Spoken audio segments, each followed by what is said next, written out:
Hai semua, Assalamualaikum. Selamat datang kembali di channel Tika Family. Kali ini kita buat yang manis-manis, legit, dan gurih.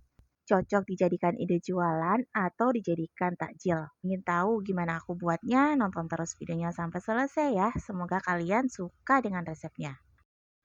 Nah, pertama kita siapkan loyangnya dulu. Di sini aku menggunakan loyang ukuran 20 kali 20 cm. Kemudian aku alasi dengan daun pisang, lalu kita olesi minyak tipis-tipis. Setelah kita olesi, kemudian kita sisihkan. Selanjutnya di sini aku menggunakan santan sebanyak 500 ml kita tuang ke teflon. Tidak lupa aku tambahkan 2 ikat daun pandan setengah sendok teh garam, lalu ini kita aduk hingga tercampur rata. Kemudian ini kita akan masak sampai hangat dan mendidih. Nah, untuk api yang kita gunakan adalah api sedang, cenderung kecil, jangan menggunakan api besar ya. Kemudian di sini aku campurkan beras ketan hitam dan beras ketan putih, aku rendam selama semalaman. Setelah santannya udah mulai panas dan agak mendidih, kemudian kita turunin beras ketannya. Nah, untuk beras ketannya di sini aku gunakan sebanyak 500 gram. Untuk beras ketan putihnya aku gunakan sebanyak 300 gram dan untuk beras ketan hitamnya aku gunakan sebanyak 200 gram. Pastikan nyala api yang kita gunakan jangan terlalu besar ya teman. Nah, ini kita aduk sampai beras ketannya ini lunak dan agak matang atau setengah matang. Nah, setelah airnya udah mulai menyusut seperti ini, kita aduk lagi ya sebentar, lalu kita masak aja lagi sebentar. Kemudian kita bisa matikan kompornya. Sebelumnya, aku udah siapin kukusan yang aku alasi dengan daun pisang. Lalu kita masukkan beras ketan hitam dan putih yang sudah kita masak sebelumnya dengan menggunakan santan. Ini kita akan kukus selama 20 menitan.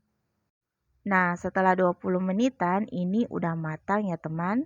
Kemudian beras ketan ini kita akan masukkan ke loyang yang sudah kita alasi daun pisang dan sudah kita olesi minyak di awal. Ini kita ratakan ya, kita tekan-tekan, pastikan beras ketannya ini padat ya.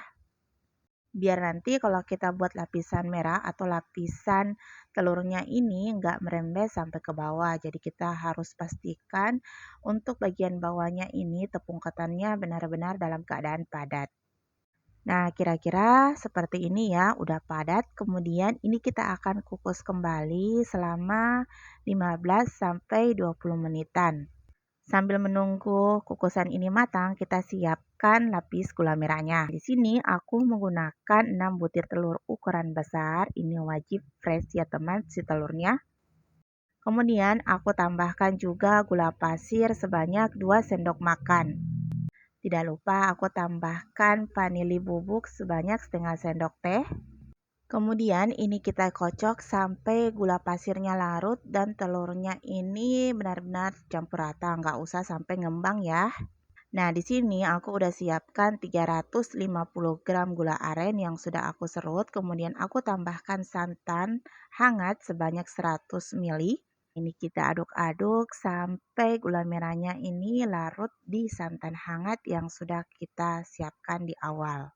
Kemudian campuran gula merah dan santan ini kita saring terlebih dahulu ya teman, lalu kita campurkan ke adonan telur. Nah, ini kita saring ya karena biasanya gula merah itu banyak ampasnya.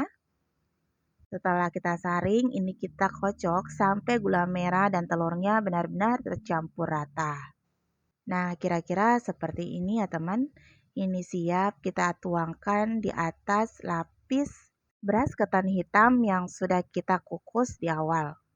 Nah, ini udah 15 sampai 20 menitan ya, teman. Kemudian kita masukkan cairan gula merah dan telurnya ini secara perlahan. Lalu ini kita akan kukus lagi selama 30 sampai 45 menitan atau sampai lapis merahnya ini benar-benar matang. Nah, di sini aku kukusnya hampir sejaman ya, teman. Nah, hasilnya seperti ini. Kita diamkan dulu di suhu ruang hingga benar-benar dingin. Nah, ini dia kue katirisala yang sudah kita buat. Ini udah aku simpan semalaman di kulkas ya teman, karena tadi kemarin ini aku buatnya malam jam 11-an ya baru matang, jadi aku simpan dulu di kulkas. Nah, ini sekarang udah jam 8-an pagi, ini kita akan potong-potong ya. Nah, kita potong pinggirannya dulu ya teman. Oh iya, kalau kalian buat kue katirisala ini sebaiknya harus benar-benar dingin baru kalian bisa potong ya. Karena di atasnya ini lembut banget, nggak pakai tepung, full telur. Jadi kalau kalian potong dalam keadaan hangat atau panas, biasanya itu mudah hancur. Nah, untuk potongannya kalian bisa sesuaikan selera masing-masing ya teman. Oh iya, kalau kalian ingin irit telur, kalian bisa memakai tepung, lalu kalian tambahin sedikit santannya. Jadi nggak full telur ya teman, tapi karena ini aku ingin buat yang original dan rasanya lebih legit, jadi aku pakai full telur di bagian atasnya tanpa tepung. Dan rasanya ini benar-benar enak, ini wajib untuk kalian coba di rumah. Nah, untuk jualan kalian bisa kasih paper cup seperti ini lalu kalian tata di box cantik, dan untuk harga jualnya kalian bisa sesuaikan dengan harga bahan di daerah kalian masing-masing karena setiap daerah mempunyai harga bahan yang berbeda-beda. Ini kalian bisa jadikan hantaran untuk keluarga tercinta, dijadikan ide jualan juga pastinya insya Allah laris manis. Selanjutnya kita akan coba ya kue katirisala yang sudah kita buat. Nah, di sini kita akan coba. Bagian atasnya ini legit, gurih, manis, dan tekstur dari ketannya ini lembut banget karena kita rendam semalaman ya teman.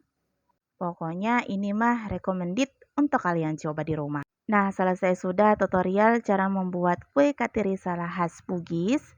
Kalau kalian suka dengan resepnya, boleh dong di-like dan di-share yang banyak ke sosial media kalian. Dan kalau ada pertanyaan, kalian bisa tulis di kolom komentar. Mohon dimaafkan jika ada salah-salah kata dalam pembuatan video ini ya. Sampai ketemu di resep-resep selanjutnya. Assalamualaikum.